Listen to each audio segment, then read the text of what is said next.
We are outside the Radio Canada headquarters, where 4 of the main party leaders will face off in a final high-stakes debate. The goal tonight, to win over English-speaking Canadians and make gains in vote-rich regions from coast to coast to coast. We're just 2 hours away from the English language debate tonight, but much of the conversation today is focused on the commission responsible for the debates rather than the debate itself. In recent days, the Leaders Debate Commission has made some choices that have faced criticism from candidates and from viewers. It started with the choice to move the time of the French language debate up by 2 hours, from 8 p.m. Eastern to 6 p.m. to accommodate the Montreal Canadiens hockey game, where the team was fighting to earn a spot in the NHL playoffs. Now, they won that game, thankfully. The decision to change the time was made just 1 day before the debate was set to take place. Then, on the morning of the French debate yesterday, the Commission announced its decision to uninvite the Green Party from participating, due to the party failing to meet the requirements to qualify for the debate. And last night, the post-debate question period was dominated by right-wing media, leaving little room for other outlets to ask leaders about their platforms. And today, the Green Party co-leader Jonathan Pedneau says all of this demonstrates why the Commission should resign. Well, yesterday, Rabble News was allowed by the Commission and the instances that are to go and do its own show after the debates.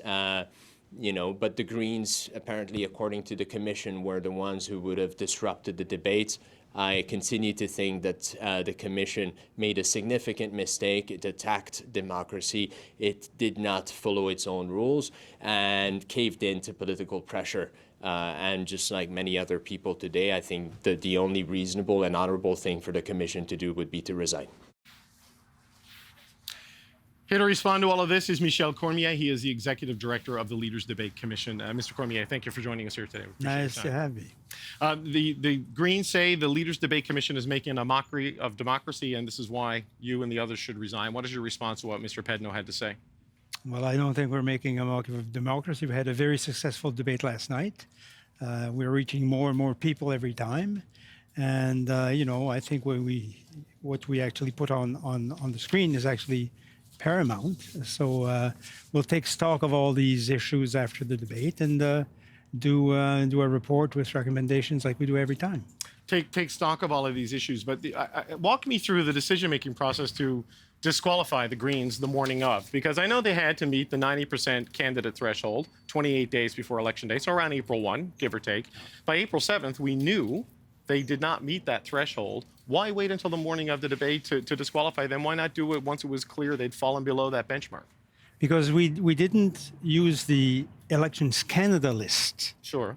The way the criteria works is that we ask the parties to submit the list of candidates they have chosen and endorsed to run in ridings.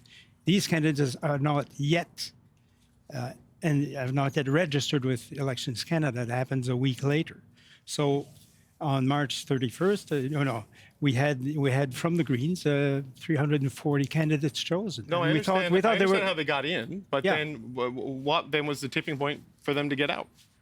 Well, the tipping point is that, Mr. Pedneau said in statements that they had actually retired at least 15 candidates from ridings for strategic purposes.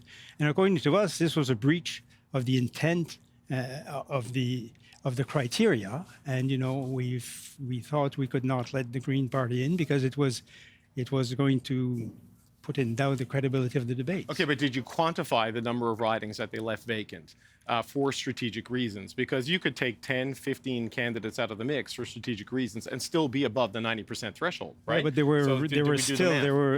were almost 100 already under the threshold. Right, but here's where I'm struggling. If, say, April 1, they had met the threshold by giving you the names, but then a week later they had not met it, they were 100 short a week later. You didn't make the decision to kick them out until yesterday, or at least announce the decision until yesterday, based on the statements on strategic voting. But if of the 100 they were below, how many of those were strategic voting? Because they could have just taken 5 or 10 out and still met the threshold. Well, we didn't make those calculations. We took them on their word that, the candidates, the difference between the list they showed us and the one they submitted to Elections Canada was based on good faith reasons.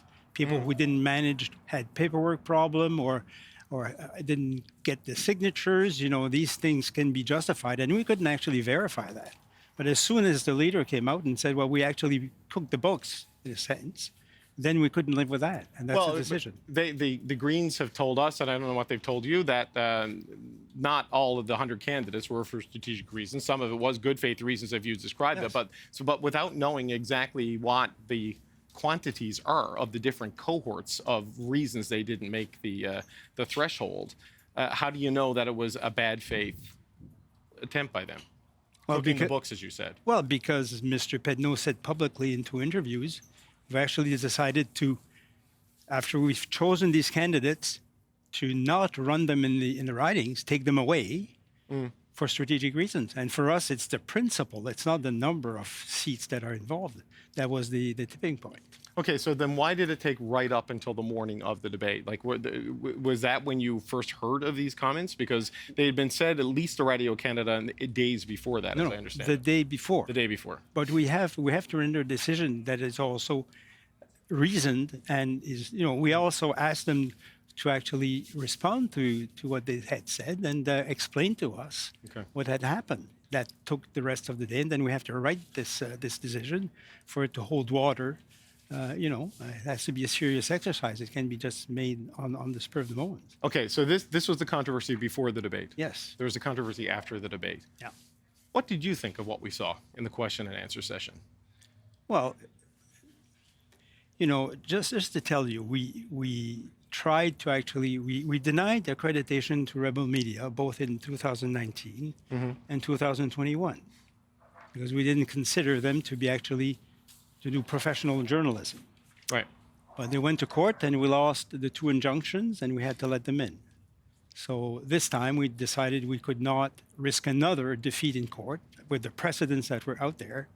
We couldn't win. So we accredited the number of Rebel Media and they went to the microphones and asked questions. They put themselves, I guess, strategically to do that, and that's what happened. But you gave, it may be inside baseball, so people at home understand. Each media organization that was accredited was told they were going to get 1 pass to ask a question. Yeah. Rebel was given 5 because through whatever reasoning, they've convinced you that they have a bunch of divisions that qualify for admission, and they were given 5 passes. And then after the fact, other media organizations were told they could have up to 5 questions. Yeah. Correct? Yeah. How is it you've let Rebel set the standard there on the number of questions? Like, you can let them all in. I understand you have the court precedent working against you there, but 1 question per organization, like the CBC, we could argue we have a bunch of divisions provincially, and the Sun Media could argue the same thing. But we were all initially told 1, and then you gave Rebel 5, and somehow they became the standard for everybody else. Well, it's because we were afraid that we would lose that battle in court. And the last time we lost that battle, we had to accredit 11 Rebel reporters. So we thought with 5, it's a number we can live with. Okay, so I know the past precedents, but like this is a filing with Elections Canada from this election where Rebel News has filed as a third party advertising group. They are raising money in their own documents for partisan political activities. That's not what a journalistic organization does, right? So I appreciate that you've lost in the past, but if they are raising money to run ads to influence the outcome of an election, surely a judge would look at that and say, this isn't a journalistic organization. Perhaps we didn't get there. But why not? Like, I understand you lost before. This is a material change in their conduct. They have this truck going around with a video wall promoting conspiracy theories and allegations, mostly against Mark Carney, let's face it. Like, we're showing it there. You can see this on the screen. That is one of the few things we can show on TV that appears on the side of that. I mean, this looks like evidence in a court battle. I mean, you are entrusted with this authority. Why not fight for what you believe here? We showed them in the last lawsuit doing political advocacy, and it did not convince the judge. So for us, this argument was not going to be more effective this time. You argued that they were raising money as a third-party advertiser. Saying that they were last doing night. advocacy against political candidates. But registering the same way. as a third party in an election campaign is an official step to become an actor in that election campaign that goes well beyond the world of journalism, right? Well, I wasn't aware of that. Well, I mean, journalists have found this. I mean, the commission has staff, right? The commission, like, I just wonder how you could not be aware of this, or why you weren't aware of this. You have a legal team. Like, were you advised not to fight it, or did you just decide not to fight it?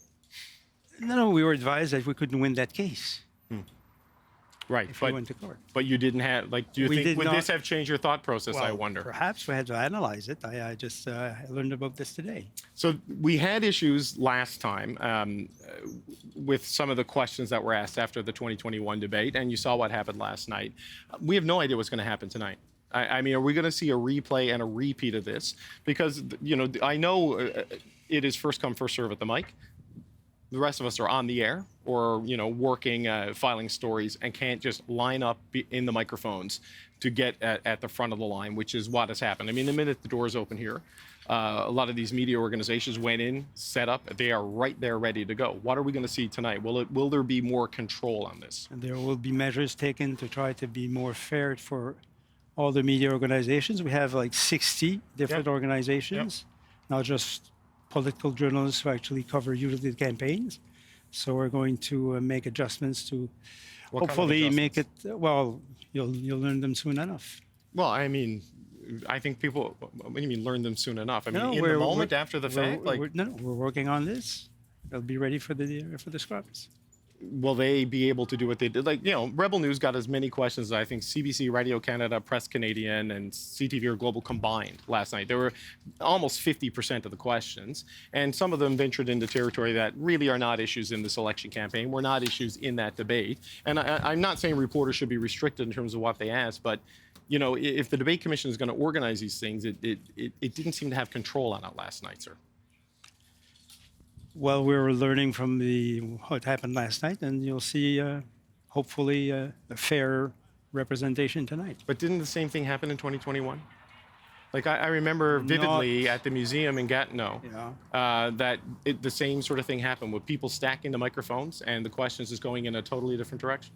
Well, there's only so much we can do to control free speech, you know. I understand that. You gotta I understand that? But, you know, lifeguards got to look after the pool, right? And you know, the debate commission was set up for this, and people are now calling for it to be completely scrapped because of what we saw last night.